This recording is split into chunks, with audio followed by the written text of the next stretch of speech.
کہتا تھا مت سنو مختار، میں نے کیسے حسین کو مارا۔ شمر کہتا تھا مت سنو مختار، میں نے کیسے حسین کو مارا۔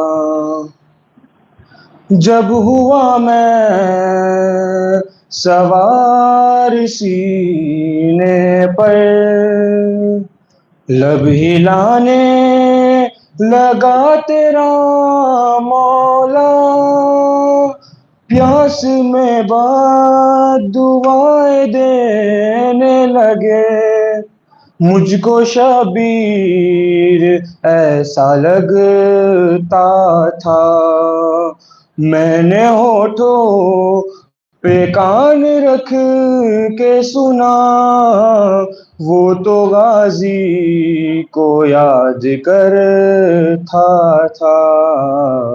شمر کہتا تھا مت سنو مختار، میں نے کیسے حسین کو مارا۔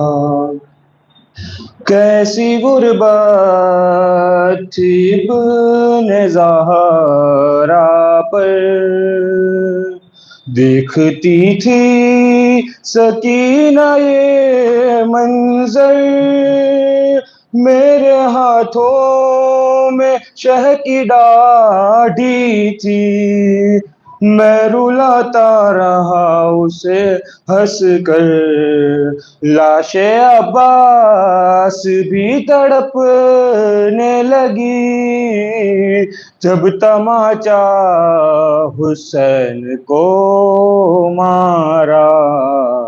شمر کہتا تھا مت سنو مختار، میں نے کیسے حسین کو مارا۔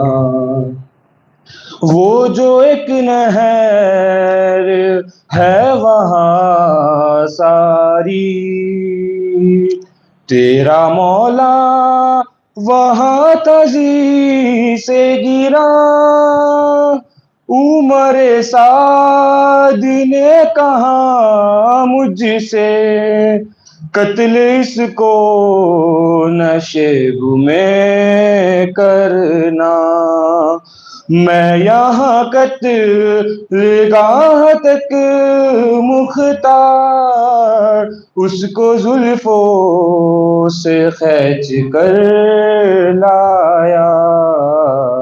شمر کہتا تھا مت سنو مختار، میں نے کیسے حسین کو مارا۔ ہاں وہ لمحہ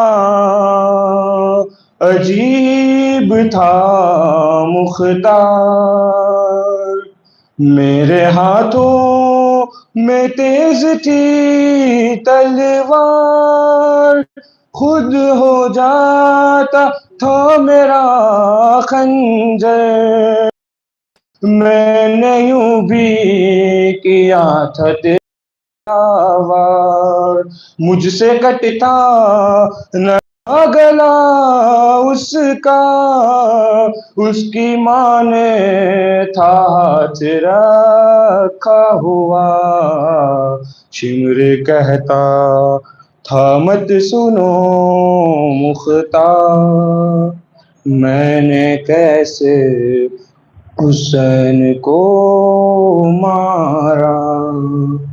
ایک تیرا کربلا میں جہاں رو رہی تھی بہن کھڑی، اس کی منتیں کر رہی تھی ہر ایک کی، کہہ رہی تھی نہیں چلاؤ چھری، اس نے 70 قدم سے کٹتے ہوئے اپنے بھائی کا خود گلا دیکھا، شمر کہتا تھا مت سنو مختار، میں نے کیسے حسین کو مارا۔ میر سجاد سن کے اس کے ستم، سارے دربار بین کرنے لگے، مولا شمر لعین ہے مختار، کچھ دکھاؤں اگر اجازت دے، جس پہ خون تھا غریب زہرا کا، اس نے خنجر وہ سب کو دکھلایا، شمر کہتا تھا مت سنو مختار، میں نے کیسے حسین کو مارا۔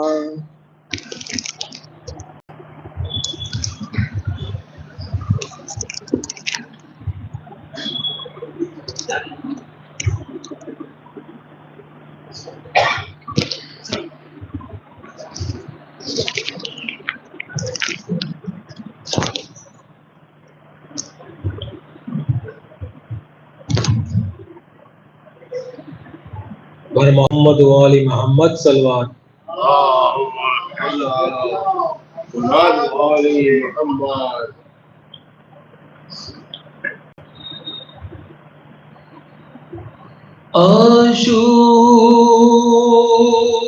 عاشور کی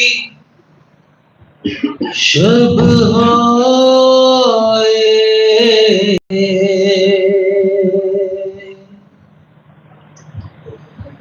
سکینہ کا رونا،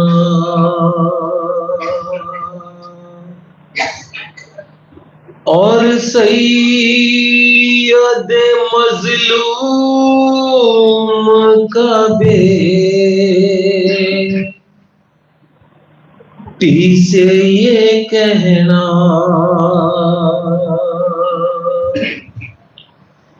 اور تو روئے میں یہ دیکھ نہیں سکتا سکینہ،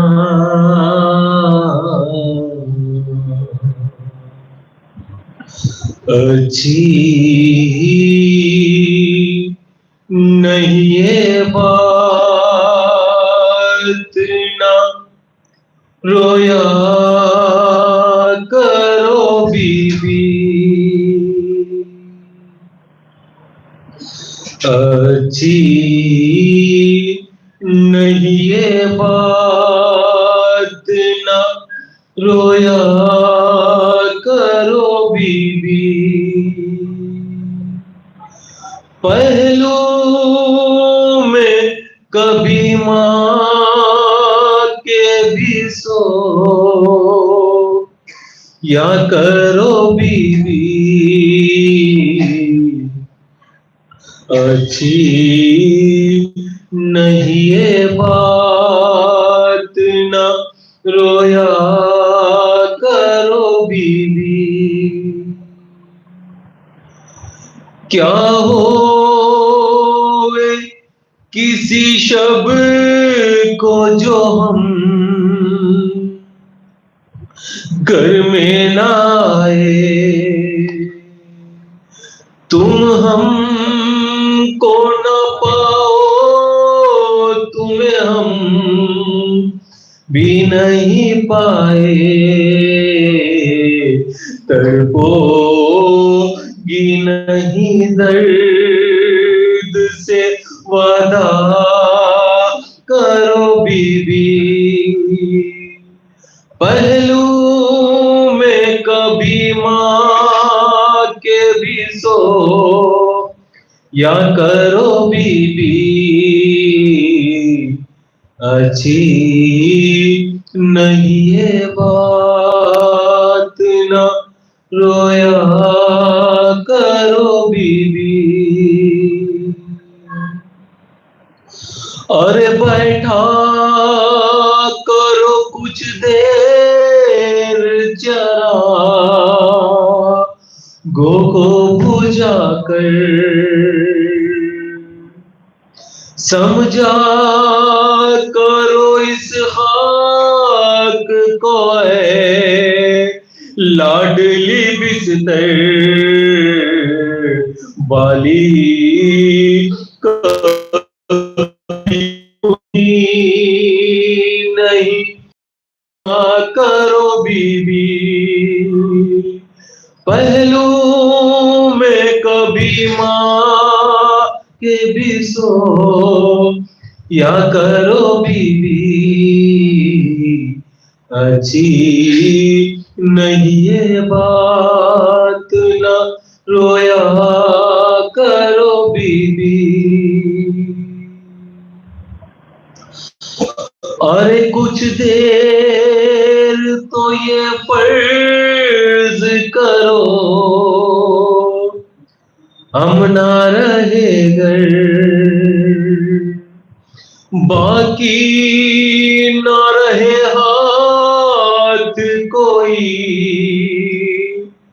رکھنے کو سر پر، ماحول یتیموں کا بھی سوچا کرو بی بی، پہلو میں کبھی ماں کے بھی سو یا کرو بی بی، اچھی نہیں یہ بات نہ رویا کرو بی بی، عادت ذرا تنہائی میں رہنے کی بھی ڈالو،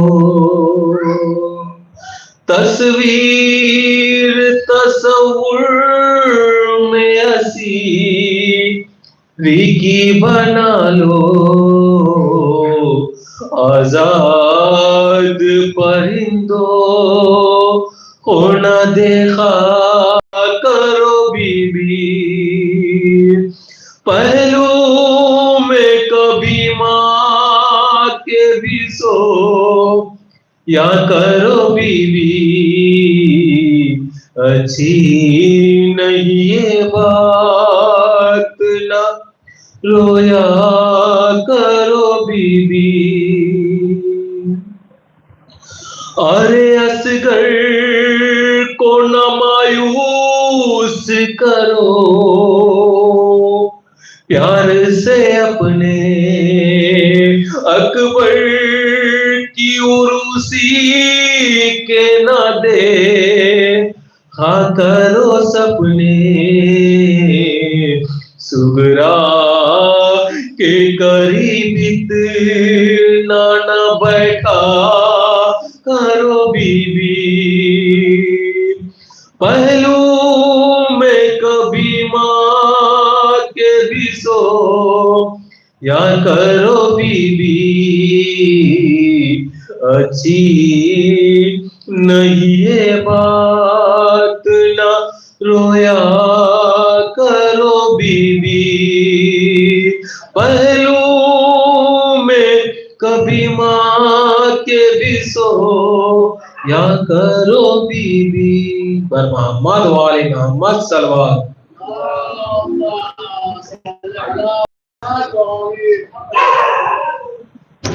بر محمد وآل محمد صلوات.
فاتحہ۔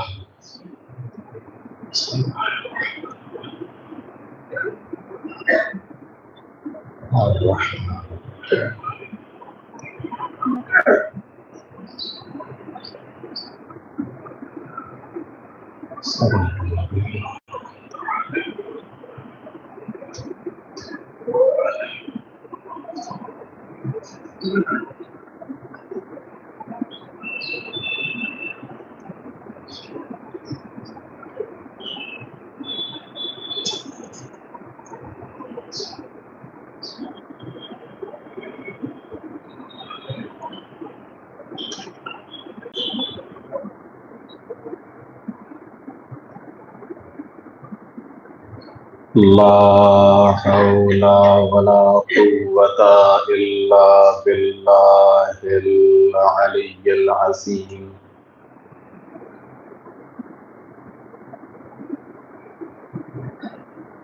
أعوذ بالله من الشيطان اللعين الرجيم۔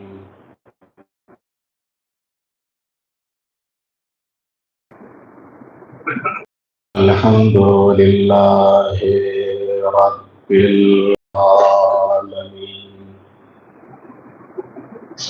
الصلاة والسلام على رسوله الكريم سيدنا ونبينا وشفيع المذنبين أبي القاسم محمد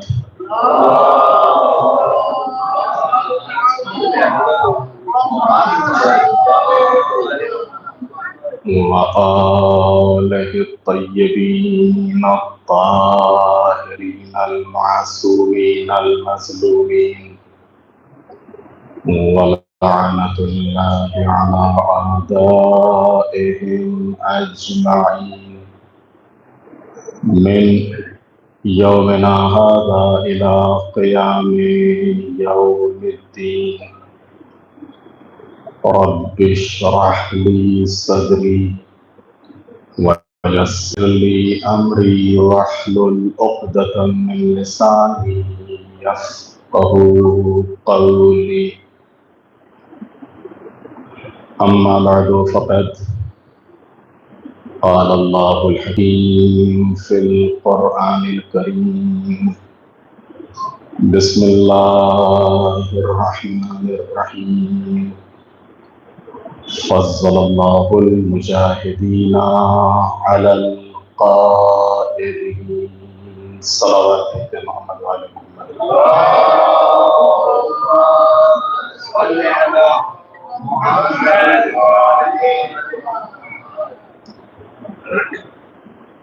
پروردگار عالم قرآن مجید میں ارشاد فرما رہا ہے کہ اللہ فضیلت دیتا ہے انہیں جو قیام کرنے والے ہیں، جو اللہ کی راہ میں کھڑے ہو جانے والے ہیں، جو اللہ کی راہ میں نکل پڑنے والے ہیں، جو اللہ کی راہ میں جہاد کرنے والے ہیں۔ کن پر؟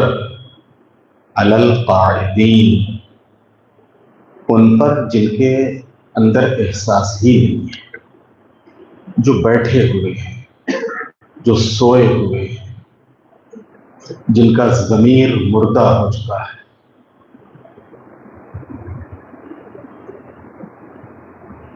اگر آپ، جیسا کہ میں نے کل مختصر سا ذکر معصومین کے اس 250 سالہ دور کا کیا تھا کہ جسے دور امامت کہا جاتا ہے، اگر آپ اس پورے دور پہ نظر کریں گے تو بخوبی اندازہ ہو جائے گا کہ معصومین علیہ السلام کا طریقہ، ان کا انداز، ان کی سیرت، ان کا کردار الہی پیغام کو پہنچانے کے لیے، دنیا سے ظلم کو ختم کرنے کے لیے، ظالموں سے مقابلے کے لیے، اللہ کی طرف لوگوں کو دعوت دینے کے لیے اور حق کے لیے قیام، حق کے خاطر قیام کے لیے جا رہا ہے۔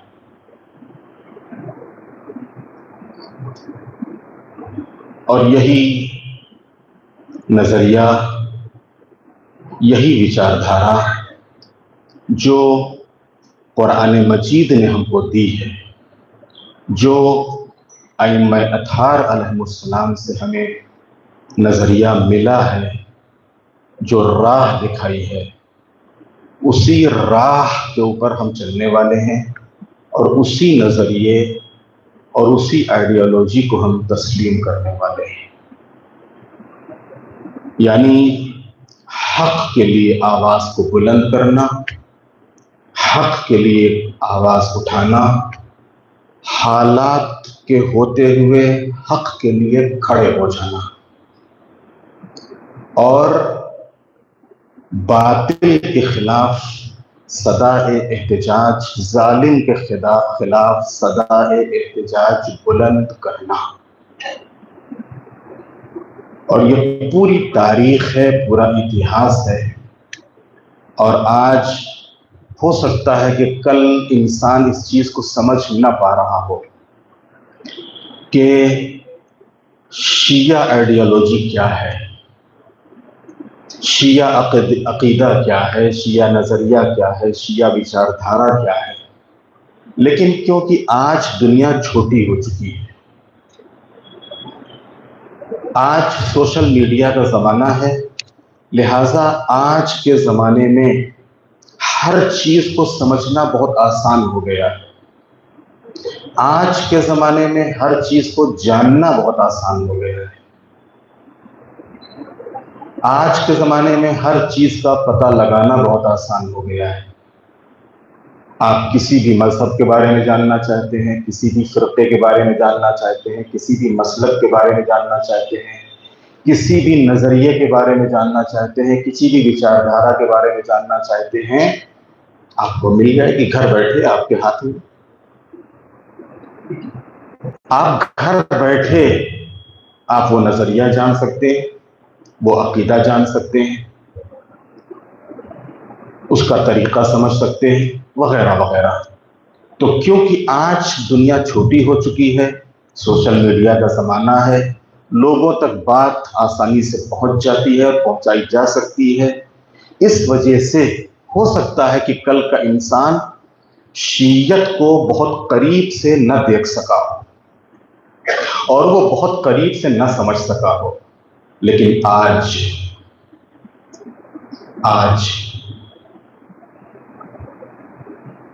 حقیقت میں صرف شیعہ کی بات نہیں کر رہا ہوں، صرف مسلمانوں کی بات نہیں کر رہا ہوں، جو غیر مسلم ہیں وہ بھی آج سوچنے پر مجبور ہیں۔ الگ الگ چینل ہیں، الگ الگ گروپ ہیں، اور انہی چینلوں کے اوپر جب آپ جائیں گے تو انہی چینلوں کے اوپر آپ کو ملے گا، انہی چینلوں کے اوپر آپ کو ملے گا کہ غیر مسلم، ابھی میں کچھ دیر پہلے ہی ریڈ مائک نام کا ایک چینل ہے، اور اس ریڈ مائک چینل کے اوپر سوربھ کمار شاہی کا ایک ابھی بالکل تازہ انالیسس آ رہا تھا پورے مڈل ایسٹ کے بارے میں، اور جو حالات ہیں اس وقت کے، اس حالات کے بارے میں۔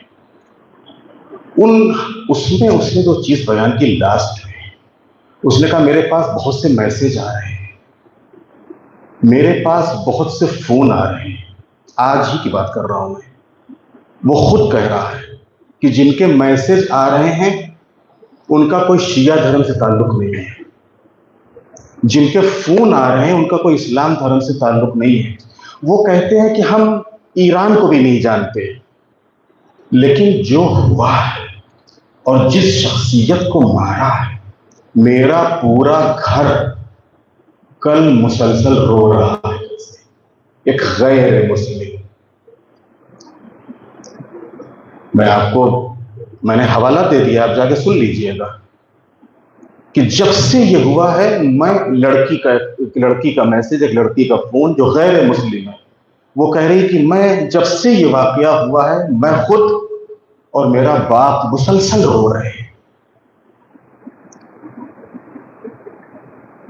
کہ ایسا شخص کہ جو اس طریقے سے سیسا پلائی ہوئی دیوار کی طریقے سے کھڑا ہوا تھا، اور جس کو کوئی خوف نہیں تھا، جس کو کوئی ڈر نہیں تھا. آخر ان کی آئیڈیالوجی کیا ہے، ان کا عقیدہ کیا ہے، ان کی سوچ کیا ہے، ان کی فکر کیا ہے، ان کا ماننا کیا ہے، یہ کیا سمجھتے ہیں، ان کا راستہ کیا ہے، یہ کن لوگوں کے ماننے والے ہیں. آج یہ وہ سارے سوال ہیں کہ جو ہر انسان کے ذہن میں، ہر حق کے متلاشی جو تھوڑا بہت بھی حق کو جاننے کی کوشش کر رہا ہے، اس کے ذہن میں یہ سوال ہے کہ یہ کون لوگ ہیں.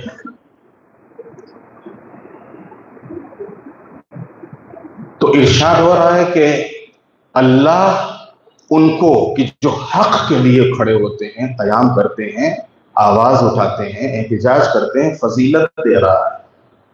کن پر؟ جو لوگ بیٹھے ہوئے ہیں، جو لوگ بے حس ہیں، جن کے ضمیر مردہ ہو چکے ہیں، ان کے اوپر ان کو فضیلت دے رہا ہے. فضل اللہ المجاہدین علی القاعدین. اور یہ جو ہمارے علماء اور فقہا کی تاریخ ہے، شیخ مفید اور سید مرتضیٰ اور سید رضی اور شیخ صدوق سے لے کے اور آج تک یہ جو تاریخ ہے، یہ ایک سنہری تاریخ ہے. اور ان علماء کے اوپر ہمیں فخر ہے، ان فقہا کے اوپر ہمیں ناز ہے، ان محدثین کے اوپر ہمیں فخر اور ناز ہے کہ جنہوں نے ہر دور میں، جس دور میں بھی رہے ہیں، جس زمانے میں بھی رہے ہیں، اس زمانے کے جو بھی چیلنجز تھے، ان چیلنجوں کا ان ہمارے علماء نے، فقہا نے، محدثین نے کیسے مقابلہ کیا ہے. یہ پوری تاریخ ہے، کیسے مقابلہ کیا ہے. عراق میں بہت بدلاؤ آئے ہیں، بہت سی حکومتیں بدلی ہیں، بہت سے نظریے بدلے ہیں. ایران میں بہت سے بدلاؤ آئے ہیں. کوئی بھی جو انقلاب سے پہلے جو پہلوی خاندان تھا، بس یہی نہیں تھا، اس سے پہلے ایک دوسرا خاندان تھا، اس سے پہلے ایک تیسرا خاندان تھا. یہ سب الگ الگ خاندان تھے کہ جو حکومت کر رہے تھے. ان کے دور میں، ان کے زمانوں میں الگ الگ بدلاؤ آئے ہیں، الگ الگ طریقے کے حالات پیدا ہوئے ہیں. بحرین میں، لبنان میں، سیریا میں، خود عرب میں یعنی سعودی عرب اور یہ جو پورا علاقہ، اس میں بہت سے بدلاؤ آئے ہیں. یہ جو آل سعود ہے، ان کی تو تاریخ خالی بھی صرف 100 سال کی ہے، اور اس 100 سال سے پہلے خود اسی حجاز کی زمین کے اوپر بہت سے بدلاؤ آئے ہیں، بہت سے انقلابات آئے ہیں، بہت سی تبدیلیاں آئی ہیں. اور اس زمانے میں بھی یہ جو قطیف شہر ہے سعودی عرب کا، یہ جو الحسا شہر ہے، یہ جو بحرین ہے، بحرین تو ابھی ملک ہو گیا، ورنہ یہ تو ایران کا ایک حصہ تھا، ایران کا ایک صوبہ تھا.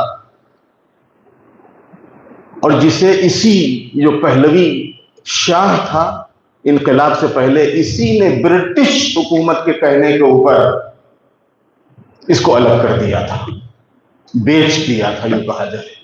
ورنہ بحرین تو ایران کا ہے. ایران ہی کا حصہ تھا، ایران کا ایک پرانت، ایران کا ایک الگ صوبہ. خود یہ تو آذربائیجان ہے، یہ پورا ملک آذربائیجان. ایک تو آذربائیجان اسٹیٹ ہے کہ جو ایران کے اندر ہے، اور ایک آذربائیجان ملک ہے. یہ پورا ملک ایران کا تھا. انہی پہلویوں نے انہی برٹشوں کے کہنے کے اوپر بیچ دیا، اس کو حوالے کر دیا رشیا کے. اور یہ پورا علاقہ جو ہے الگ ہو گیا ایران سے. تو کہنے کا مقصد یہ ہے کہ اگر آپ جائزہ لیجئے تو پوری تاریخ دیکھیے تو نہ جانے کتنے بدلاؤ آئے ہیں، نہ جانے کتنے انقلابات آئے ہیں، نہ جانے کتنی تبدیلیاں ہوئی ہیں. لیکن ان تمام بدلاؤ میں، حالات میں، تبدیلیوں میں جو ہمارے فقہا نے کردار ادا کیا ہے، جو ہمارے علماء نے کردار ادا کیا، ہر دور میں شیعت کے لیے خطرات رہے ہیں. اس بات کو آپ تاریخ کا مطالعہ کر کے سمجھ سکتے ہیں، دیکھ سکتے ہیں. ہر دور میں کوئی صدی ایسی نہیں رہی ہے کہ جس میں شیعت کے لیے خطرات نہ ہو اور شیعت کو نشانہ نہ بنایا گیا. کوئی آج کا دور کوئی ایسا نہیں ہے کہ خالی آج ہی بس ایران کے خلاف یہ چڑھائی ہو رہی ہے اور یہ حملے ہو رہے ہیں. ہر دور میں آپ کو ملیں گے حملے. لیکن یہ غیبت کے زمانے میں یہ ہمارے فقہا اور یہ علماء، انہی فقہا اور علماء کا کردار حقیقت میں اس نے دنیا کی سوچ کو بدل دیا اور شیعت کو آج بچا کے یہاں تک لے کر آئے. شیعت کو بچا کے یہاں تک لے گئے. ابھی آپ تازہ جو بیان اس ملعون کا آیا ہے ٹرمپ کا، اس کو آپ دیکھیے. ہمارا مقصد وہاں کے رجیم چینج کرنا نہیں ہے، ہمارا مقصد وہاں معلوم ہے کہ یہ کرنا بھی نہیں اور ہم اس میں بھی نہیں کامیاب. پتا ہے اس کو. پھر ان کو صرف خطرہ اس فقیہ سے تھا، ان کو خطرہ صرف اس مجتہد سے تھا کہ نہیں ان کو ختم کرو. یہ سوچتے ہیں کہ شاید اگر ایک فقیہ کو ختم کر دیں گے، ایک مجتہد کو مار دیں گے تو یہ دنیا والے حکمراں ہیں، تو اگر ایک حکمراں چلا گیا تو پھر اب پارٹی جو ہے وہ منتشر ہو جائے گی اور سب افراتفری مچ جائے گی. اب کیا ہوگا؟ یہ تو ایک سلسلہ ہے ماشاءاللہ سے، یہ تو ایک سلسلہ ہے. اور آج ایرانی قوم جو کہ واقعاً سوگ میں ڈوبی، پورا عالم شیعت، پورا عالم اسلام، پوری دنیا ہی سوگ میں ڈوبی چلے جائے کہ ایرانی بیچارے جہاں کے سوگ میں ڈوبے ہوئے ہیں. لیکن وہ یہی کہتے ہیں کہ اگر آج ہمارا رہبر نہیں رہا، ہمارا قائد نہیں رہا، اگر آج خامنئی نہیں رہے تو خامنئی نے اتنے شاگردوں کی تربیت کر دی ہے کہ تم ایک مارو گے 10 خامنئی میں رہو، 10 خامنئی سامنے آئیں گے، 100 خامنئی سامنے آئیں گے، تم کتنوں کو مارو گے؟ تم ایک حسینی مارو گے، ہر گھر سے حسینی لے لے گا.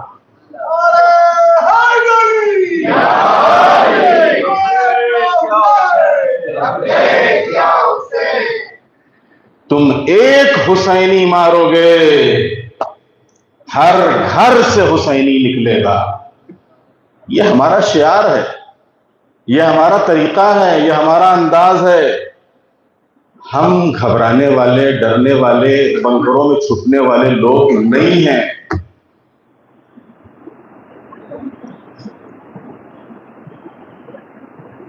کیونکہ آج کی مجلس بھی اسی شہید کے ایصال ثواب کے لیے مجلس ہے، لہذا کچھ باتیں اور کچھ یادیں میں آپ سے شیئر کرنا چاہتا ہوں.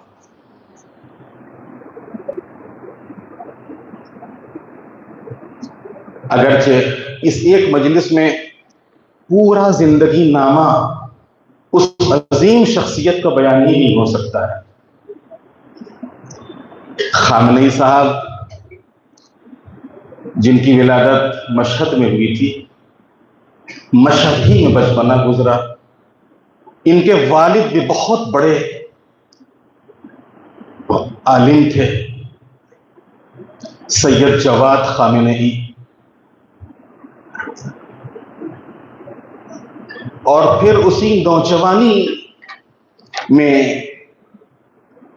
جب مقدمات تک کی تعلیم، یہ سب حوزے کی اصطلاحیں ہیں، جب مقدمات تک کی تعلیم حاصل کر چکے وہاں تک، تو پھر اس کے بعد انہوں نے قم کا رخ کیا اور قم آئے۔ قم میں خمینی صاحب کی ملاقات، ان کے درس میں شرکت اور ان کی شاگردی اور ان سے قربت، اور یہ وہ زمانہ تھا کہ جب پورے ایران میں شاہ کا آتنک اپنے زوروں کے اوپر تھا، شاہ کا آتنک اپنے زوروں کے اوپر تھا۔ ایک ایسا شاہ کہ جو اپنے کو شیعہ کہتا تھا، جو اپنے کو شیعہ کہتا تھا، لیکن اس کی حکومت میں اجازت نہیں تھی کہ کوئی پردہ دار خاتون چادر اوڑھ کے روڈ پہ نکلے۔ ملاحظہ فرما رہے ہیں، یہاں تک کہ جو غیرت مند خواتین ہوتی تھیں، جو باشرم خواتین ہوتی تھیں، جو دیندار اور پردے دار خواتین ہوتی تھیں، انہوں نے دنوں میں نکلنا بند کر دیا تھا، راتوں میں نکلا کرتی تھی، دن میں نکلتی تھی۔ یہ جو ساواک کے لوگ تھے، یہ اس کی ایک آرمی تھی، اس کی ایک پولیس تھی، وہ چادر کھینچ لیتے تھے، چادر کھینچ لیتے تھے۔ ایک محجبہ عورت، ایک محجبہ خاتون جو حجاب میں جا رہی ہے، اس کا حجاب اتار لیتے تھے۔ جہاں محرم کے جلوسوں پہ پابندی تھی، عاشور کے دن آپ جلوس نہیں نکال سکتے، بس اپنے امام باڑوں میں، مسجدوں میں، گھروں میں بیٹھ کے آپ مجلس کر لو بس، اور باقی کوئی ایسی بات نہیں، کوئی ایسا تذکرہ نہیں کہ جس سے لوگوں کو تھوڑا سا یہ لگے کہ ہاں وہ حسینی حرارت کی جس کا تذکرہ رسول اللہ نے کیا ہے کہ حسین کی شہادت سے مومنین کے دلوں میں ایسی گرمی پیدا ہوگی کہ جو کبھی ٹھنڈی نہیں ہوگی۔ وہ حرارت مت پیدا کرنا، وہ حرارت مت دکھانا، بس بالکل خاموشی کے ساتھ سارے پروگرام کر لو۔ ایسے حالات، کون شیعہ ہے کہ ان حالات کو برداشت کرے گا؟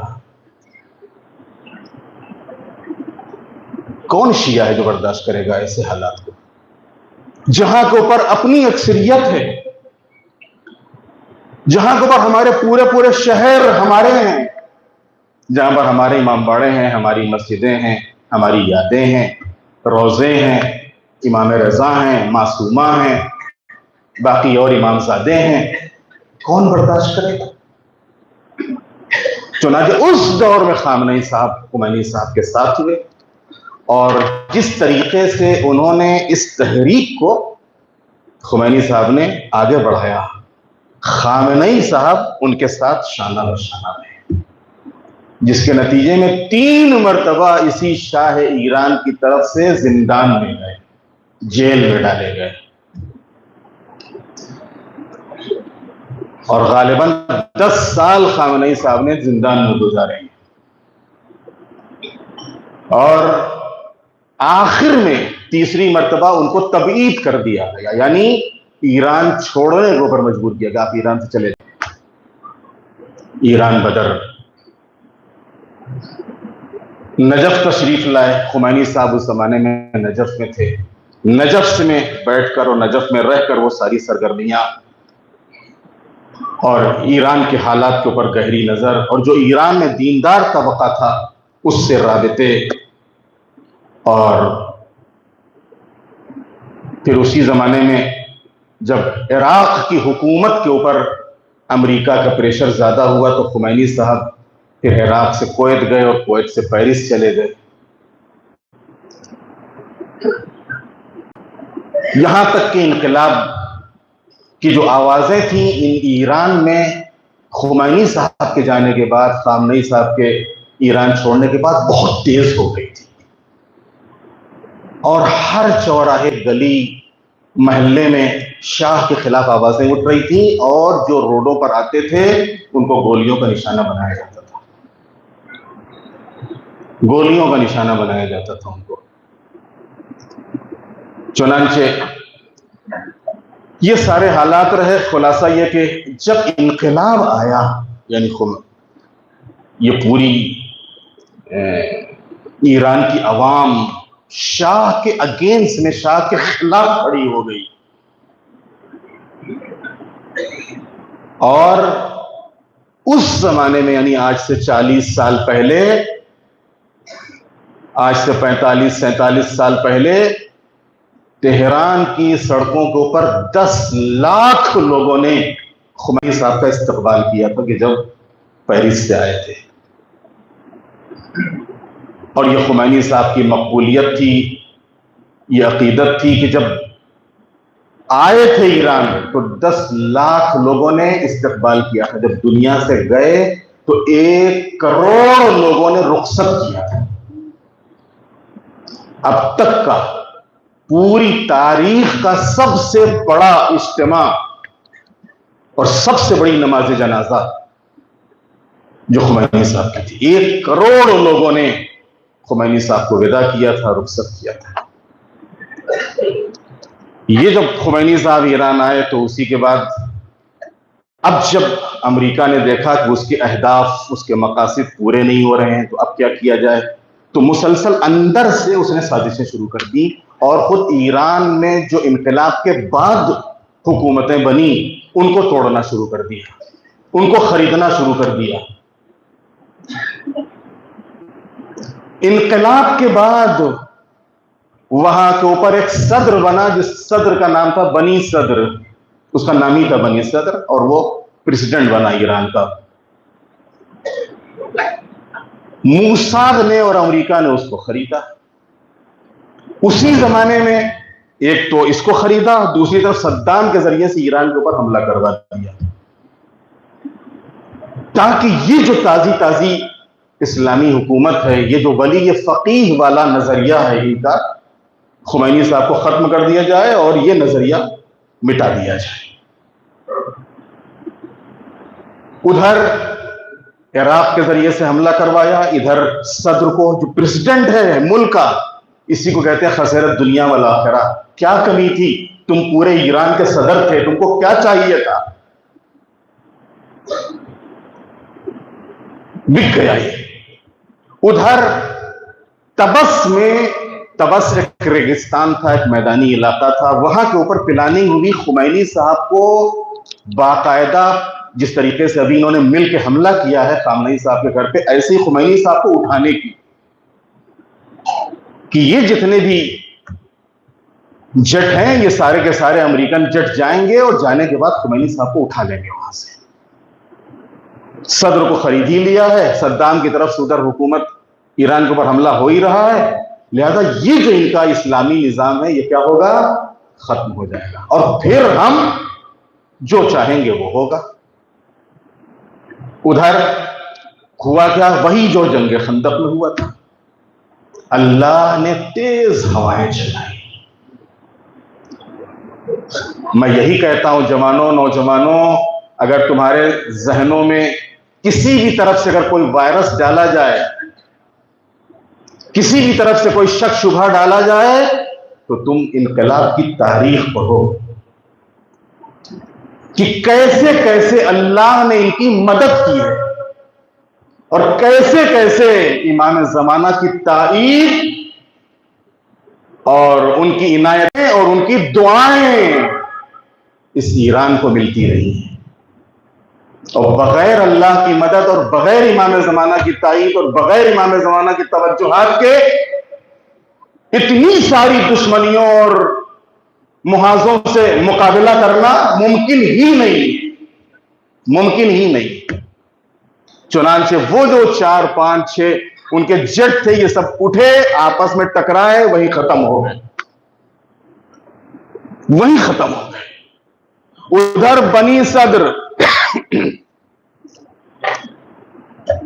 کہ جو صدر بنا تھا اور جو اندر ہی اندر ادھر صدام حملہ کر رہا ہے، تیزی سے بڑھ رہا ہے، ایک کے بعد دوسرے اسٹیٹ کے اوپر قبضہ کرتا جا رہا ہے، لوگ صدر کے پاس آ رہے ہیں، ارے صاحب کچھ کیجئے، نہیں ابھی نہیں کر رہے ہیں، ہم کو کچھ نہیں کرنا، ابھی آنے دو، ابھی اور جب اندر آ جائیں گے تب گھیریں گے۔ یہ جو اس کی پالیسی تھی، وہاں کی جو انٹیلیجنس تھی، وہاں کی جو خفیہ تھی، اس نے آ کے خمینی صاحب کو پوری رپورٹ دی۔ یہ کہیں نہ کہیں سے دشمن کا جو نقشہ ہے، دشمن کی جو چال ہے، اسی نقشے اور اسی چال کو یہ ایران میں شاید اس کو کامیاب ہونے دینا چاہتا ہے۔ لہذا جیسے ہی پتا چلا، وہاں کی جو سپاہ پاسداران تھے، جو انٹیلیجنس تھے، وہ اسے اریسٹ کرنے کے لیے اس کے محل کی طرف بڑھے۔ اس سے پہلے کہ یہ بڑھتے اس کی طرف، یہ برقع پہن کے وہاں سے فرار ہو گیا امریکہ، برقع پہن کے وہاں سے راتوں رات امریکہ فرار ہو گیا یہ، اور پھر وہیں امریکہ ہی میں مرا اور وہیں دفن ہوا۔ ادھر جیسے ہی اس کو ہٹایا، اسی کے بعد پھر الیکشن ہوا، الیکشن میں خامنئی صاحب صدر بن کے آئے، اور 8 سال تک خامنئی صاحب صدر رہے ایران کے۔ اور اس زمانے میں واقعاً ایک تو خمینی صاحب کا اعتماد تھا، خامنئی صاحب کے اوپر پورا بھروسہ تھا، اور خامنئی صاحب نے جس طریقے سے کمانڈ سنبھالی پوری جنگ کی، پورے حالات کی، جس کی وجہ سے آج ہمارے بہت سے نادان، اب جن کے ذہنوں میں بیچاروں کو ڈالا ہی کہ ان کی غلطی نہیں، ان نادانوں کی، ان بیچارے جوانوں کے، نوجوانوں کی، خامنئی تو خالی ایک فوجی تھے، وہ مجتہد کہاں تھے؟ خامنئی تو خالی ایک محاذ کے اوپر جانے والے سپاہی تھے، وہ مجتہد ہی کہاں تھے؟ شاید اگر یہ مولا علی کے زمانے میں ہوتے اور بدر و احد و خیبر و خندق میں مولا علی کو دیکھتے تو شاید علی کے لیے بھی یہی کہہ دیتے، مولا علی کو بھی یہی کہہ دیتے ہیں کہ کہاں یہ امام کہاں ہیں، اور یہ کہاں اس فضیلت کے مالک، یہ تو خالی ایک فوجی ہے، ایک سپاہی ہے۔ خوارج کیسے بہکے تھے؟ خوارج نے یہی تو سمجھا تھا کہ علی خالی فوجی ہے بس۔ خوارج سمجھ رہے تھے کہ علی دنیا میں جیسے حکمراں ہوتے ہیں ویسے ہی ایک حاکم ہیں۔ خوارج سمجھ رہے تھے کہ دنیا میں جیسے باقی دوسرے افراد ہوتے ہیں ویسے ہی ایک سپاہی ہے، ایک فوجی ہے، ایک حاکم ہے، اور بس جس کی وجہ سے علی کو نہ سمجھنے کی وجہ سے خوارج بہک گئے۔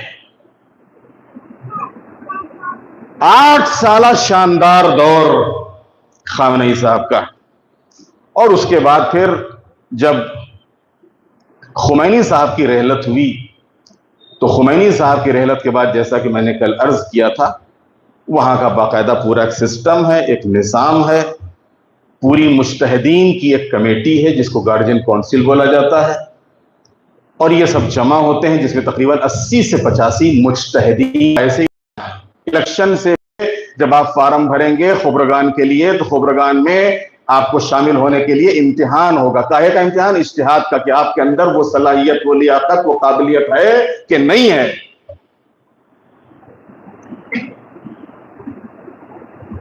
یہ سب جمع ہوئے، اور جمع ہونے کے بعد خامنئی صاحب دور میں خامنئی ہی خمینی جو فیصلہ لیتے تھے تو اس کے بعد یہی نعرے لگتے تھے، خامنئی خمینی، اس کے بعد یہی نعرے لگتے تھے، خامنئی خمینی ہے۔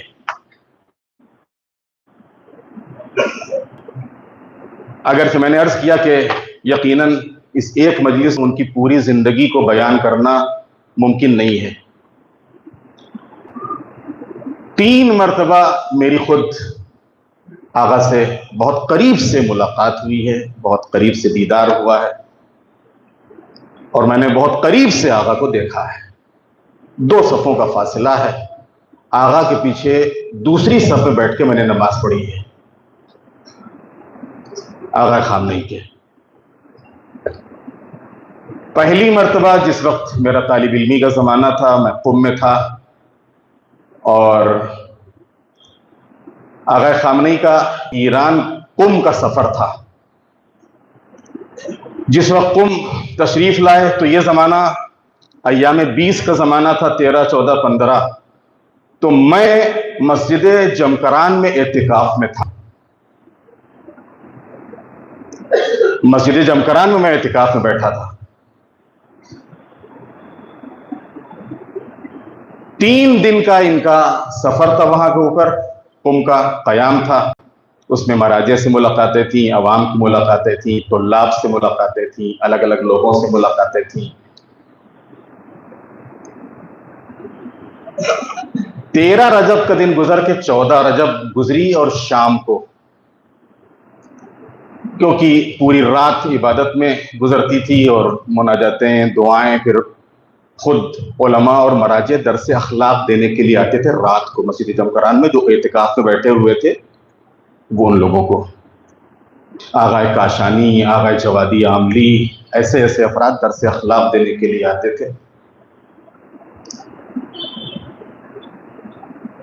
تقریباً 3 بجے کے بعد وہ جو مخصوص حصہ تھا مسجد جمکران کا، جو درمیان والا تحت گنبد کا ہے، اس میں پردہ لگنے لگا. تو سب ایک دوسرے سے پوچھنے لگے خیریت تو ہے، خیریت تو ہے. تو کسی نے کہا کہ آغا آنے والے ہیں، آغا آنے والے ہیں. یہاں تک کہ صبح ہوتے ہوتے وہ ٹھگ گیا تھا. ہم لوگ سحری وغیرہ سے فارغ ہو چکے تھے، نماز صبح کی تیاری میں تھے. پتہ چلا کہ آغا تشریف لا چکے ہیں اور مسجد میں نماز شب ادا کر رہے ہیں، نماز شب ادا کر رہے ہیں.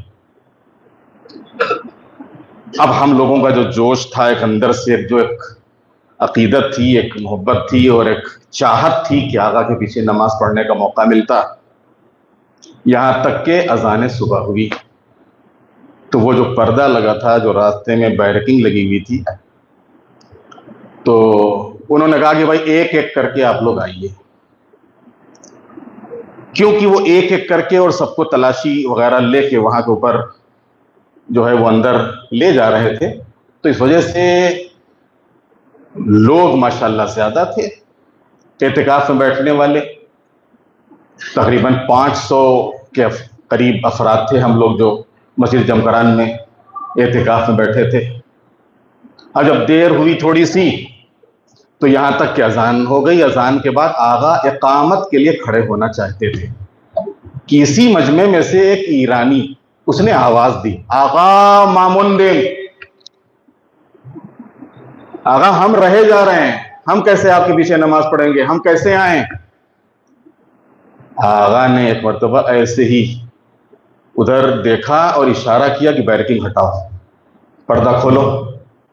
وہ ساری رکاوٹیں ہٹیں، جتنے لوگ تھے سب آئے. میں دوسری یا تیسری صف میں آقا کے ساتھ نماز پڑھنے کا موقع ملا. یہ پہلا موقع تھا جو آقا کو بہت قریب سے میں نے دیکھا اور آقا کی زیارت کی. واقعاً ایک عجیب شخصیت، ایک عجیب کشش، ایک عجیب جاذبیت تھی ان کے چہرے کے اوپر. آپ دیکھتے تو آپ کو بس دیکھتے ہی رہ جاتے آپ، جیسے کہ آپ کی نظریں بس ٹک جاتی یا آنکھوں میں آنسو آ جاتے، آپ کے بے ساختہ آنسو آ جاتے. ایک ایسی شخصیت.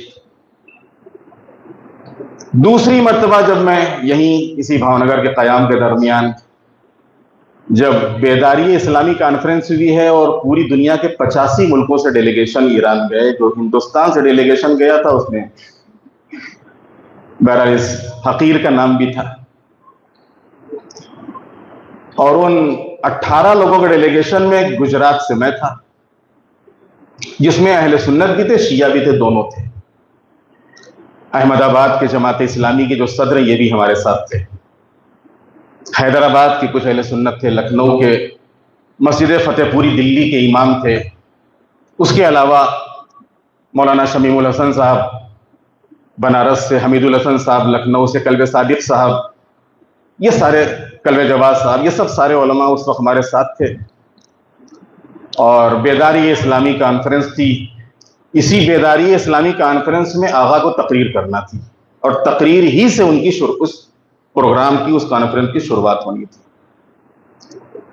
اس موقع کے اوپر بھی کیونکہ معلوم تھا کہ آقا آئیں گے، لہذا کوشش یہ تھی کہ کچھ ایسی سیٹ، کوئی ایسی چیئر پہ بیٹھا جائے کہ جہاں سے اور زیادہ نزدیک سے نزدیک ان سے ہو سکیں اور ان کو قریب سے دیکھ سکیں. لہذا اسی وجہ سے جو آقا کے سائیڈ میں جو کرسیاں لگی ہوئی تھی، اور اتفاق سے جو ہندوستانی ڈیلیگیشن تھا وہ بھی اسی جگہ کے اوپر بیٹھا تھا، قریب ہی تھا، وہیں کے اوپر ہم لوگ جا کے، ہندوستانی ڈیلیگیشن کے لیے جگہ مخصوص کی گئی تھی، وہیں پہ جا کے ہم لوگ بیٹھ گئے. آقا آئے، آقا کی تقریر ہوئی، اور تقریر کے بعد آقا پبلک میں آ گئے ملنے کے لیے. جو ڈیلیگیشن آئے تھے سب ایسے ہی وہاں سے اترے اسٹیج سے. ظاہر سی بات ہے کہ ان کی ایک سیکورٹی تھی، ان کے گارڈ تھے سب، اور لیکن انہوں نے کہا کہ نہیں، وہ آگے لوگوں کے درمیان میں، اور جتنے بھی ملکوں کے لوگ تھے وہ سب سنی شیعہ سبھی ان سے مل رہے تھے. اور یہ دوسرا موقع تھا آقا کو بالکل ایک دم قریب سے ملاقات کرنے کا، اور ان کی زیارت کا، اور ان کو دیکھنے کا. پھر تیسرا موقع ہماری ملاقات اس وقت ہوئی کہ جب مجمع جہانی اہل بیت کی کانفرنس تھی، ورلڈ اہل بیت کونسل. اس میں صرف شیعہ تھے. تقریباً دنیا کے 105 ملکوں کے لوگ، دنیا کے 105 ملکوں کے ڈیلیگیشن جو سب شیعہ تھے، ہر ملک سے آئے تھے. اور یہ کانفرنس بھی تہران میں تھی. اس میں کانفرنس میں آقا کی تقریر نہیں تھی.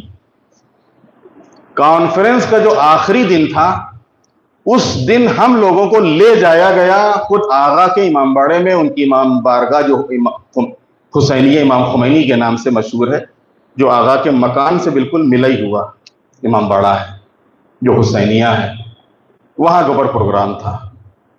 وہاں کے اوپر ہم لوگوں کو لے جایا گیا، اور ہم لوگ بہرحال ہوٹل سے جس میں ہم لوگوں کو ٹھہرایا گیا تھا، وہاں سے تیار ہو کے گئے، اور جا کے بالکل آگے ہی وہاں کے اوپر بیٹھے تاکہ قریب سے آقا کو دیکھ سکیں اور ملاقات کر سکیں.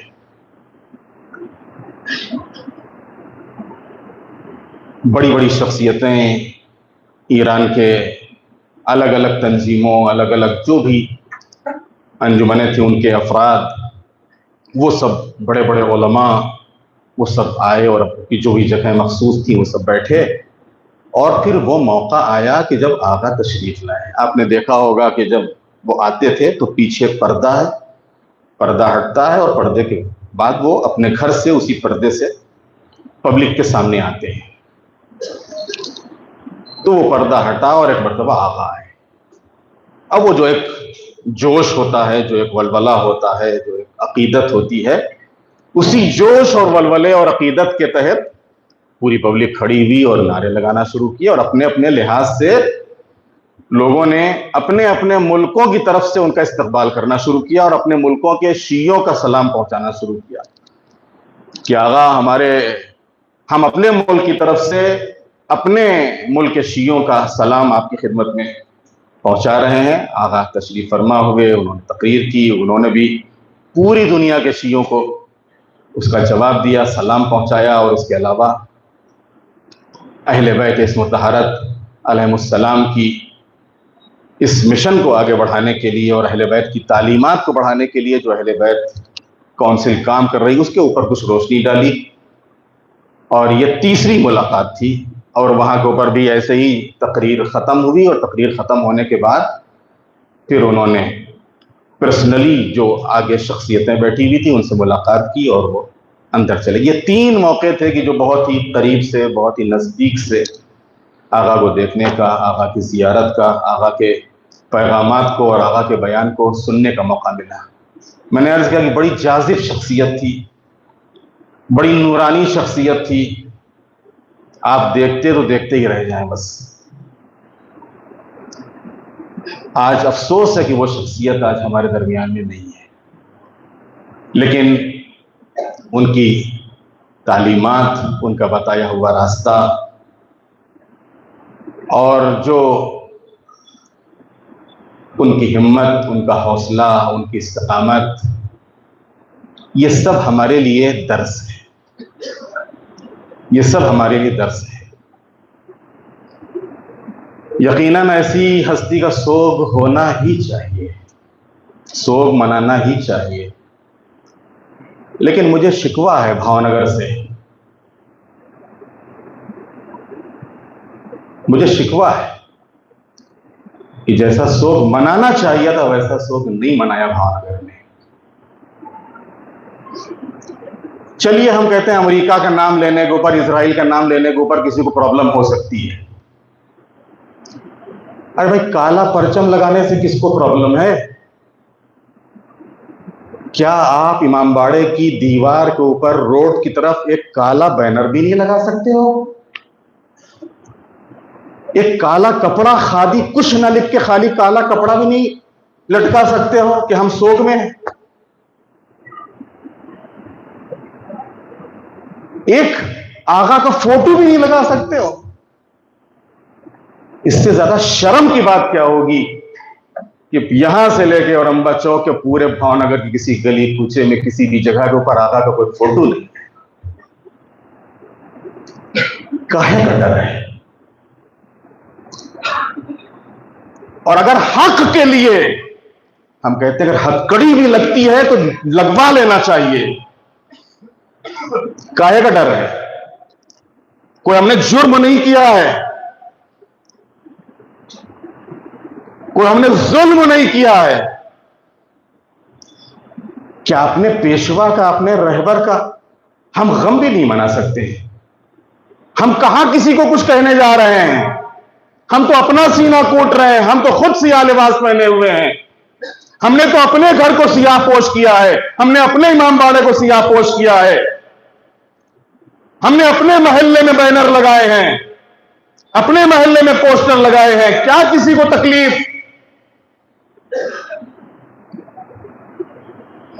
واقعاً درس لیں ان غیر مسلموں سے، درس لیں ان غیر شیعہ اور ان مسلمانوں سے کہ جو کس کس طریقے سے آج ہمارے ہی ملک میں الگ الگ شہروں میں کیسے سوگ منا رہے ہیں، کیسے انہوں نے کینڈل مارچ نکالے ہیں، کیسے انہوں نے اپنے اپنے گھروں کے اوپر سیاہ پرچم لگائے ہیں۔ دیکھیں، تظاہرات بھی کوئی چیز ہوتی ہے۔ یہ جلوس کاہے کے لیے محرم میں آپ نکالتے ہو؟ مجلسیں پورے 10 دن آپ امام باڑے میں مسجد مجلسیں کرتے ہو، 10 دن تک ماتم کرتے ہو، کافی تھا؟ کاہے کے لیے روڈوں کو بڑھ جاتے ہو؟ کہ دنیا کو دکھانا ہے اور دنیا تک حسینی پیغام پہنچانا ہے۔ ہم کس کو برا بھلا کہتے 10 محرم کو؟ کہا کسی کو نہیں کہتے، ہم خالی حسین حسین کرتے ہیں اور ہم بتاتے ہیں کہ ہم حسینی ہیں، ہم اپنے آقا اور اپنے مولا کا غم منا رہے ہیں۔ اگر اپنے امام کو یاد کر کے ہم غم منا رہے ہیں، کسی کو کیا تکلیف، کسی کو کیا اعتراض؟ ویسے ہم کہاں کسی دنیا میں کسی کو ہم برا بھلا کہنے کے لیے جا رہے ہیں، کسی پر اعتراض کر رہے ہیں، لیکن کیا اپنے گھروں کے اوپر ایک سیاہ پرچم بھی نہیں لگا سکتے؟ امام باڑے کے دروازے کے اوپر سیاہ پرچم بھی نہیں لگا سکتے؟ مسجد کے باہر ایک سیاہ پرچم بھی نہیں لگا سکتے؟ مسجد کے باہر، امام باڑے کے باہر امبا چوک میں آقا کی ایک تصویر بھی نہیں لگا سکتے کہ کم از کم دوسرے کمیٹی کے لوگ آئے تو کہا ہے کہ ہاں یہ شیعہ سماج ہے اور ان کو غم ہے، یہ سوگ میں ڈوبا ہوا ہے اور یہ واقعی اپنے قائد کا، اپنے رہبر کا، اپنے لیڈر کا غم منا رہے ہیں؟ کیا ہے آپ کے پاس جواب؟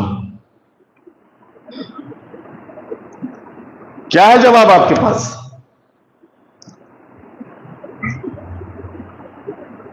لہذا یہ بے حسی ہے، بے حسی ہے۔ یہ ڈر کہے گا، یہ خوف کہے گا۔ کس چیز کا خوف ہے؟ کس سے خوف ہے؟ ہم کوئی قانون بھنگ کر رہے ہیں، قانون اپنے ہاتھ میں لے رہے ہیں، کسی کو ظلم کرنے کے لیے جا رہے ہیں؟ ہم قانون کے دائرے میں رہ کے قانون کے دائرے میں رہ کے جو ہمارا قانون ہم کو ادھیکار دیتا ہے اسی قانون کے دائرے میں رہتے ہوئے اسی ادھیکار کو استعمال کرتے ہوئے ہم یہ ساری چیزیں کہتے ہیں. ہم کو اپنی بات کہنے کا بھی حق ہے, ہم کو اپنا لباس پہننے کا بھی حق ہے, ہم کو اپنے گھر کو ہمارا کیسا کلر رہے ہمارے گھر کا یہ بھی اس کا بھی ہم کو اختیار ہے. ہمارے گھر کے اوپر کون سا پرچم رہے, کون سے رنگ کا پرچم رہے, اس کو ہم کو خود ہمارے قانون نے ہم کو اختیار دیا ہے. اس میں کون سی اعتراض کی بات تھی؟ اس میں کون سی ڈرنے کی بات تھی؟ اس میں کون سی گھبرانے کی بات تھی؟ ابھی بھی سویرا ہے, ابھی بھی جمعہ آنے والا ہے. کم سے کم جمعے تک آپ بتائیے کہ بھاونگر والے اپنے قائد کا, اپنے رہبر کا, اپنے روحانی پیشوا کا غم کیسے مناتے ہیں اور ان کا سوگ کیسے منایا جاتا ہے. تظاہر بھی کوئی چیز ہوتا ہے, دکھاوا بھی ہے. ہر جگہ دکھاوا حرام نہیں ہے, ہر جگہ دکھاوا ناجائز نہیں ہے. کچھ جگہ ایسی ہوتی جہاں دکھاوا واجب ہو جاتا ہے.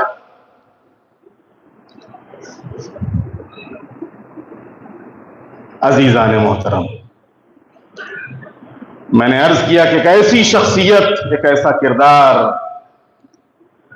کہ جس کے واقعاً پورے مذہب کے اوپر, پوری قوم کے اوپر, پورے سماج کے اوپر بڑے احسانات ہیں.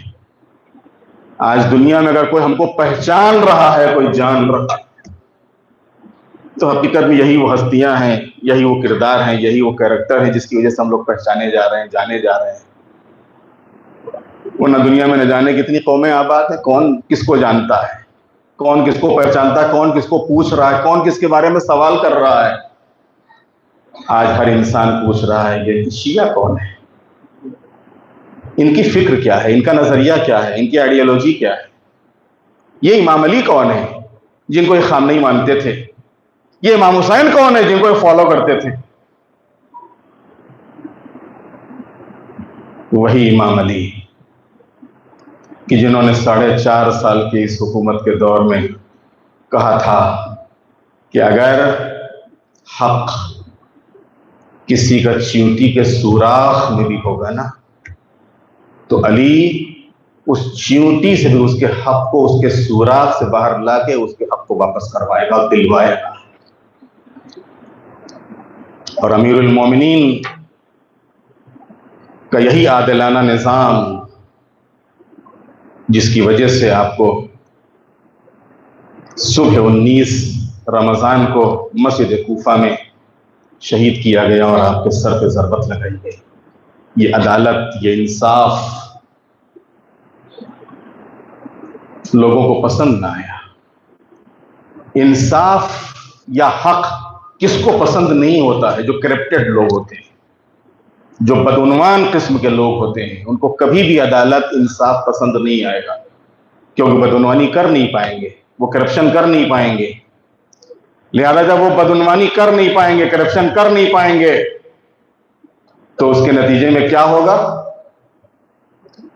کہ اس کے نتیجے میں آپ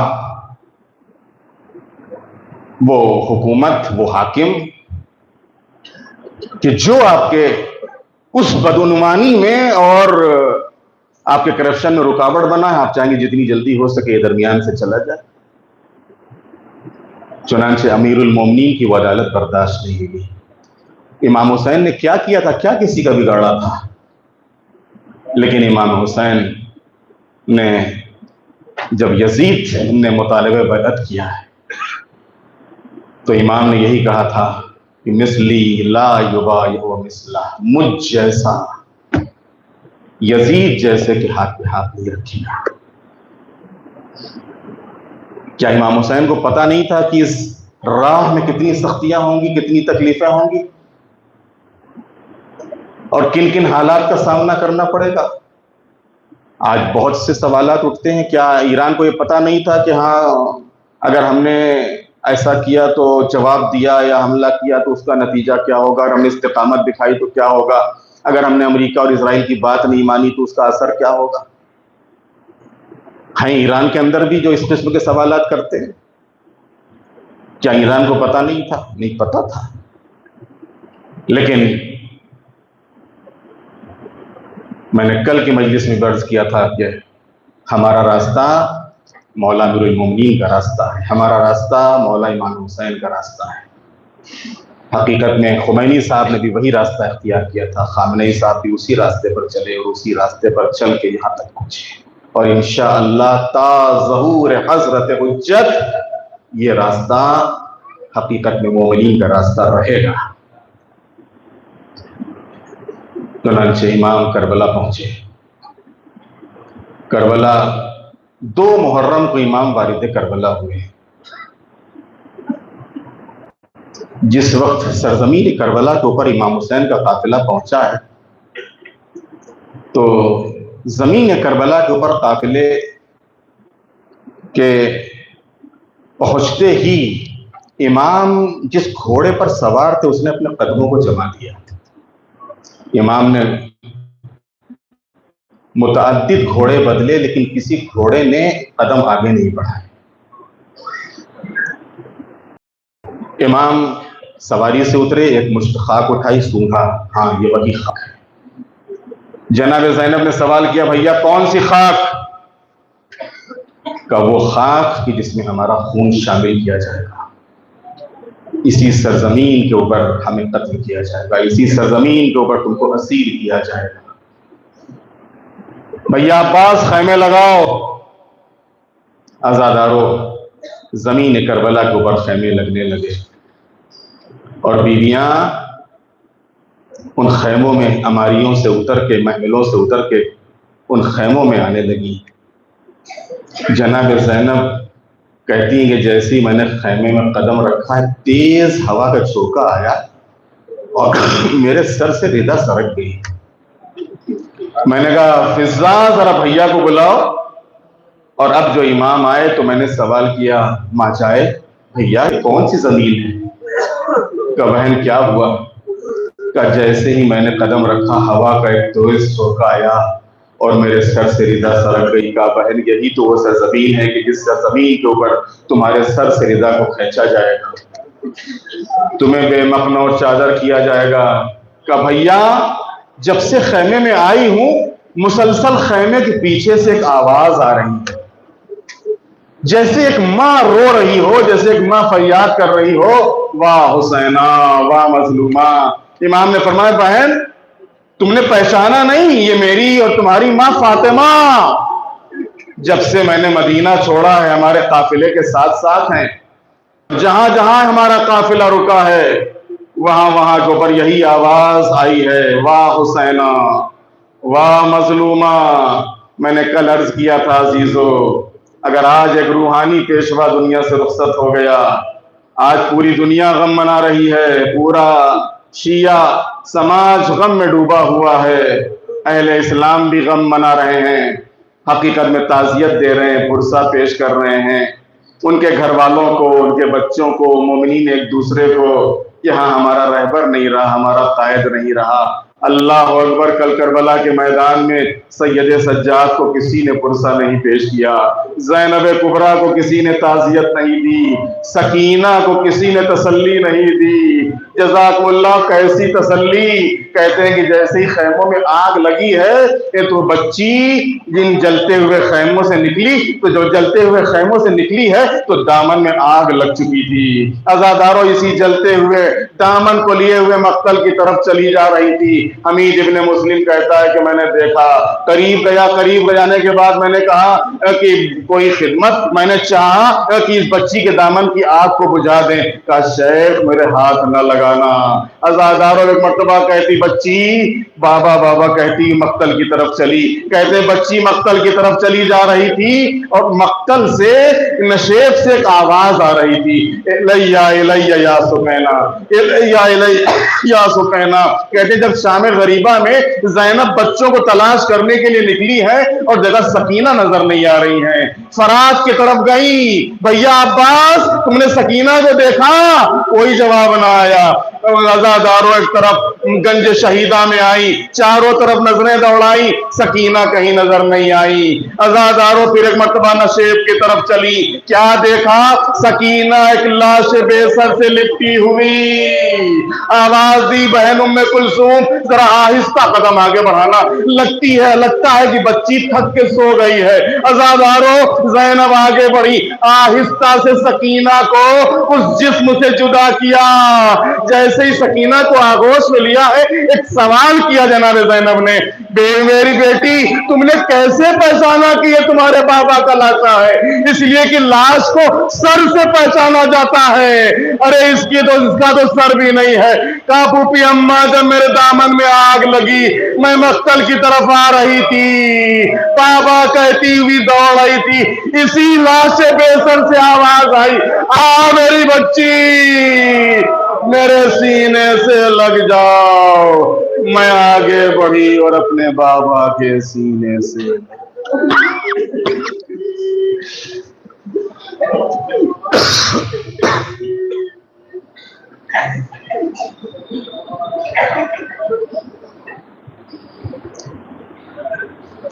الا لعنت اللہ علی القوم الظالمین سيعلم الذين ظلموا أي منقلب ينقلبون بحق الزهراء وأبيها وبعالها وبنيها۔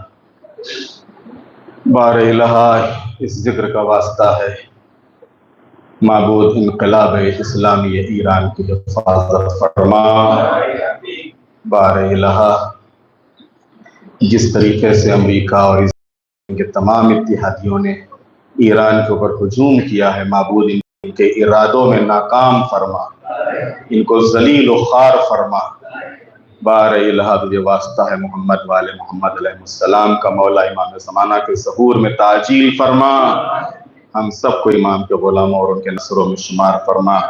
بسم اللہ الرحمن الرحیم، ان اللہ وملائکتہ یصلون علی النبی یا ایہا الذین آمنوا صلوا علیہ وسلموا تسلیما۔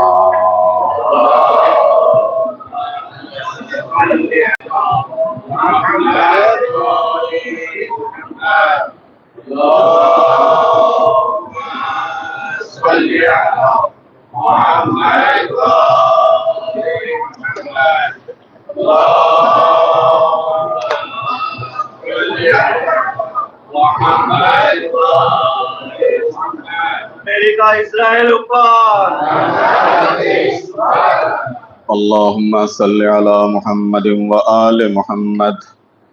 بسم اللہ الرحمن الرحیم، اللہم کل ولیک الحجۃ ابن الحسن صلواتک علیہ وعلی آبائہ فی هذه الساعة وفی کل ساعة ولیا وحافظا وقائدا وناصرا ودلیلا وعینا حتی تسکنہ ارضک طوعا وتمتعہ فیہا طویلا۔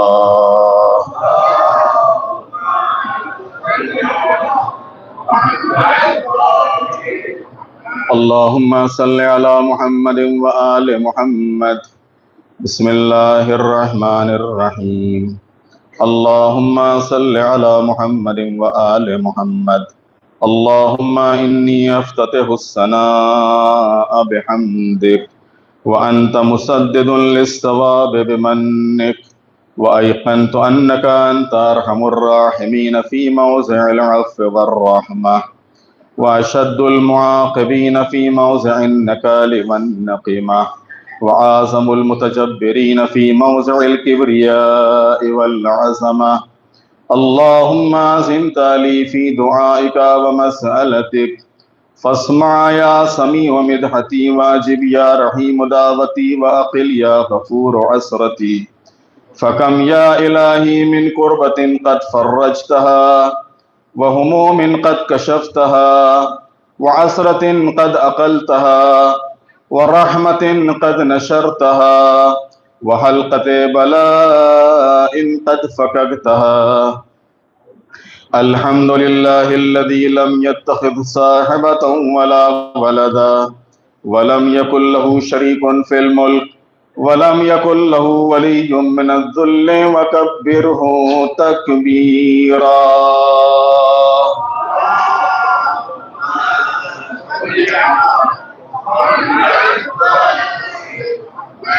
الحمد لله بجميع محامده كلها على جميع نعمه كلها.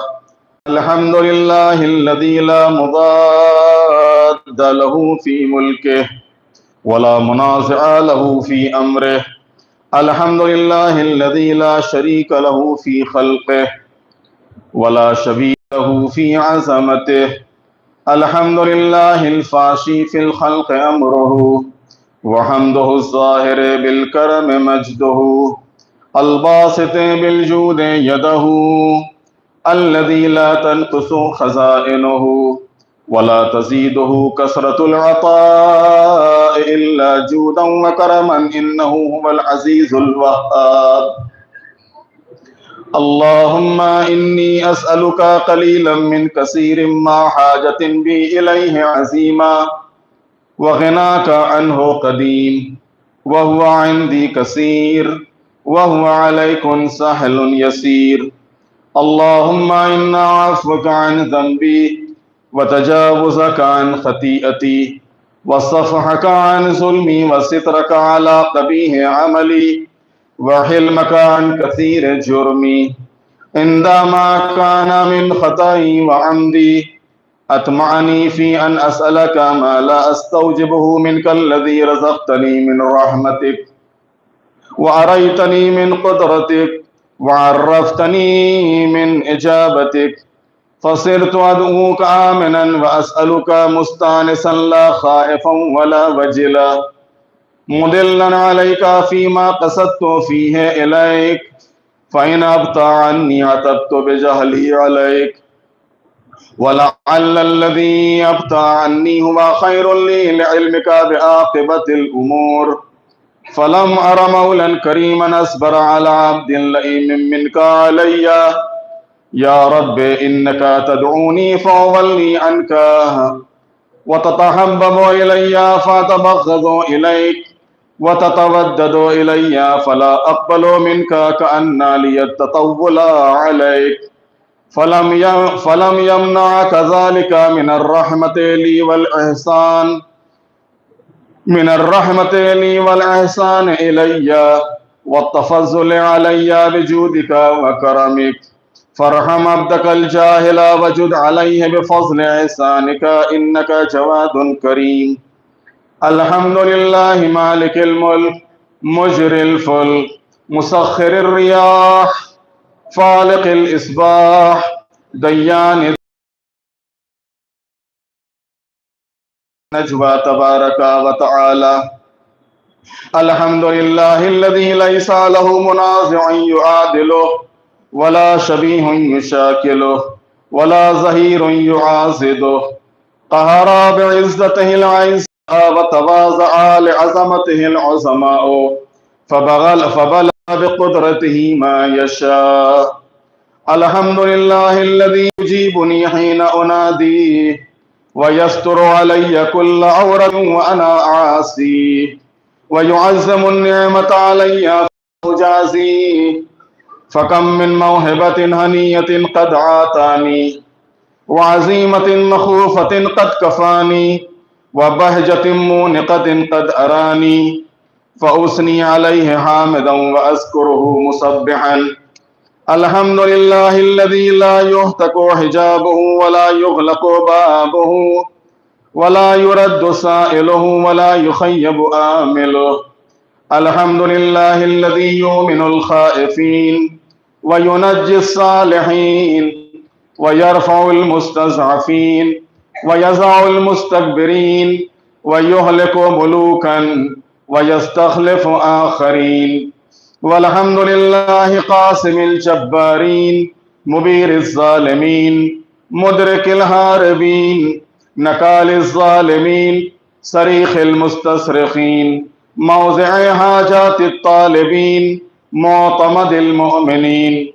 الحمد لله الذي من خشيته ترعد السماء وسكانها وترجف الأرض وعمارها وتموج البحار ومن يسبح في غمراتها.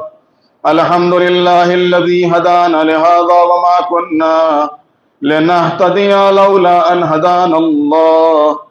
الحمد لله الذي يخلق ولم يخلق ويرزق ولا يرزق ويطعم ولا يطعم ويميت الأحياء ويحيي الموتى وهو حي لا يموت بيده الخير وهو على كل شيء قدير.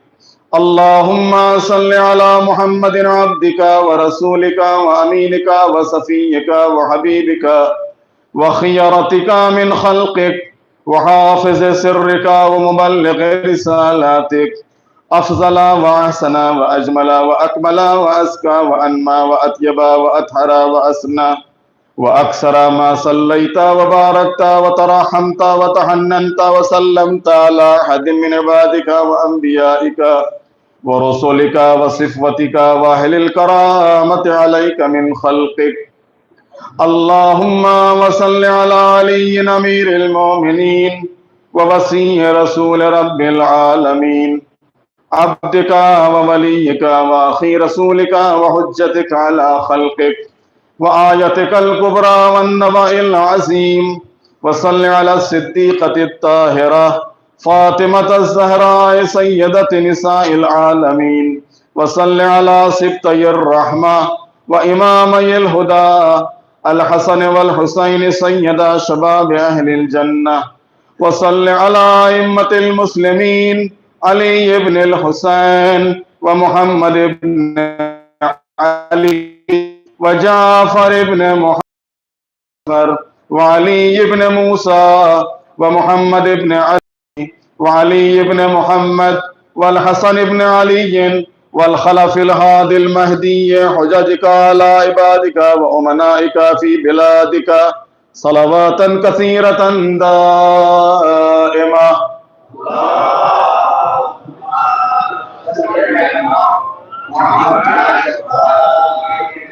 اللهم وصل على ولي أمرك القائم المؤمل والعدل المنتظر وحفه بملائكتك المقربين وأيده بروح القدس يا رب العالمين.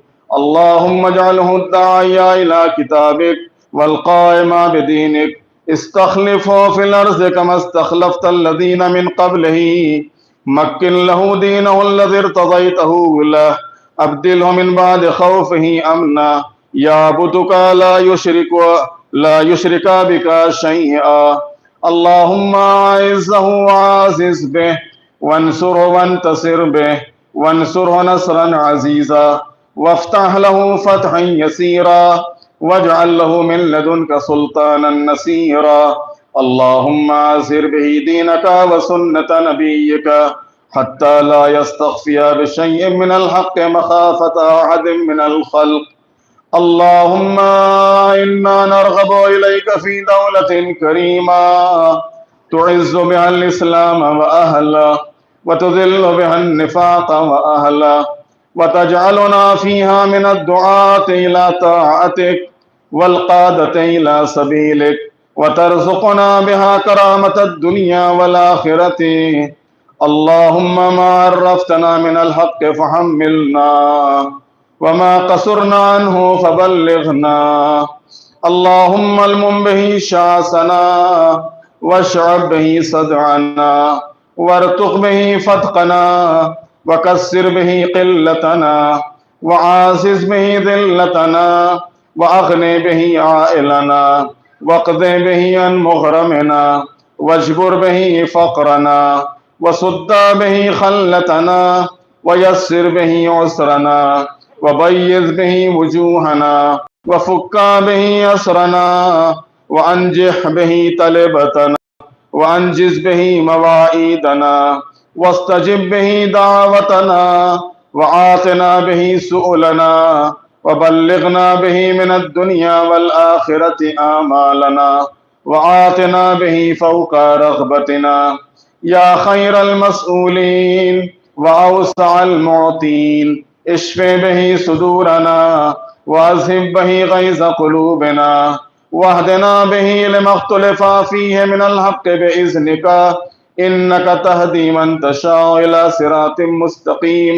وانصرنا به على عدوك وعدونا إله الحق. آمين.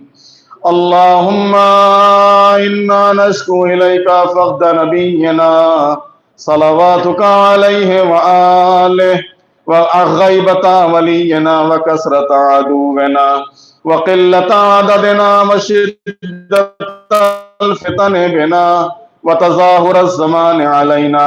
فصل على محمد وآله وعنا على ذلك بفتح منك تعجله وبزر تكشفه ونصر تعزه وسلطان حق تظهره ورحمة منك تجللناها وعافية منك تلبسناها برحمتك يا أرحم الراحمين.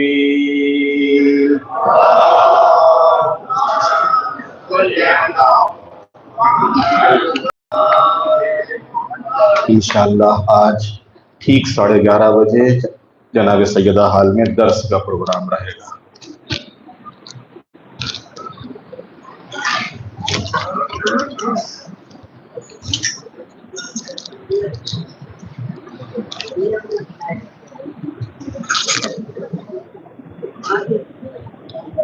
ایک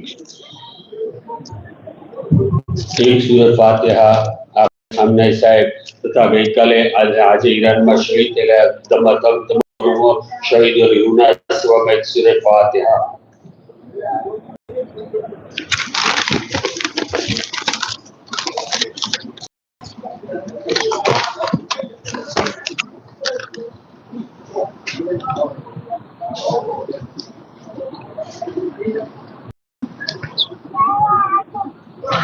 મરુમા હાજીયાણી રજિયાબેન બિનતે રમજાન અલી, મરુમ મુદસ્સિર રઝા હાજી સોહિલ ભાઈ, મરુમ પ્યાલ અલી કાસમ અલી, મરુમ હાજી દોસ્ત મોહમ્મદ ભાઈ નાયણી, મરુમ હાજી સજ્જાદ હુસૈન નાયણી, મરુમ અકબર અલી રજબ અલી, મરુમ મોહમ્મદ રઝા નિસાર હુસૈન, મરુમ મૌલાના વકાર અલી સાહેબ,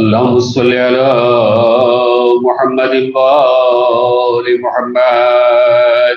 بسم الله الرحمن الرحيم. اللهم رب شهر رمضان الذي أنزلت فيه القرآن وابترست على عبادك فيه الصيام صل على محمد وآل محمد وارزقني حج بيتك الحرام بعامي هذا وفي كل عام واغفر لي تلك الذنوب العظام فإنه لا يغفرها غيرك يا رحمن يا الله. اللهم صل على محمد وآل محمد. بسم الله الرحمن الرحيم.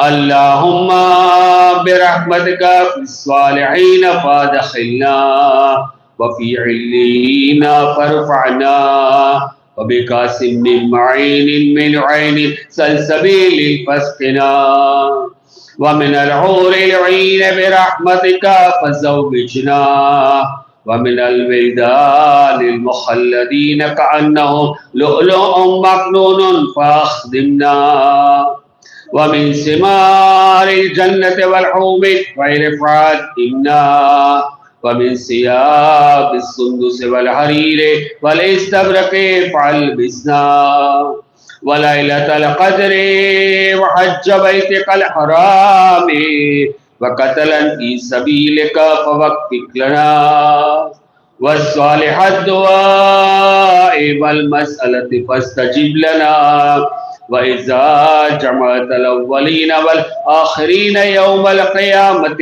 فارحمنا وبراءة من النار فاكتب لنا وفي جهنم فلا تغلنا وفي عذابك وهبانك فلا تبتلنا ومن الزقوم والزريع فلا تطعمنا ومن الشياطين فلا تجعلنا وفي النار على وجوهنا فلا تكببنا ومن ثياب النار وسرابيل القتران فلا تلبسنا ومن كل سوء يا لا إله إلا أنت بحق لا إله إلا أنت فنجنا اللهم صل على محمد وآل محمد. ماہ مبارک رمضان میں پڑھوانی 13ویں رات کی دعا. بسم اللہ الرحمن الرحیم.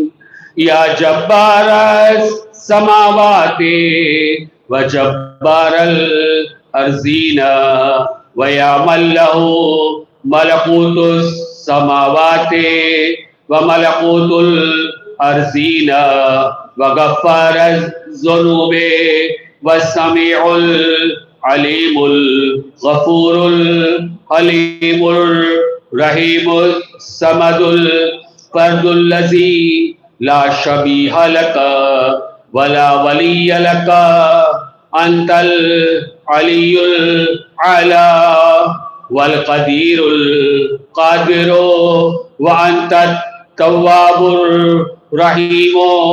أسألك أن تصلي على محمد وآله وأن تغفر لي وترحمني إنك أنت أرحم الراحمين. اللهم صل على محمد وآل محمد. السلام علیکم یا اللہ. السلام علیکم ابن رسول اللہ. السلام علیکم ابن امیر المؤمنین و ابن سید الوسیم. السلام علیکم ابن فاطمہ الزہراء سیدۃ النساء العالمین. السلام علیکم ورحمۃ اللہ وبرکاتہ. السلام علیکم یا مولا ابن مولا. السلام علیکم یا قریب الغربا. السلام علیکم یا معین الضعفاء والفقراء. السلطان حسنی علی ابن موسودا روحی و جسمک الفداء ورحمۃ اللہ وبرکاتہ. السلام علیکم یا مولا یا صاحب العصر والزمان. الامان الامان الامان. السلام علیکم یا خلیفۃ الرحمن. السلام علیکم یا شریک القرآن.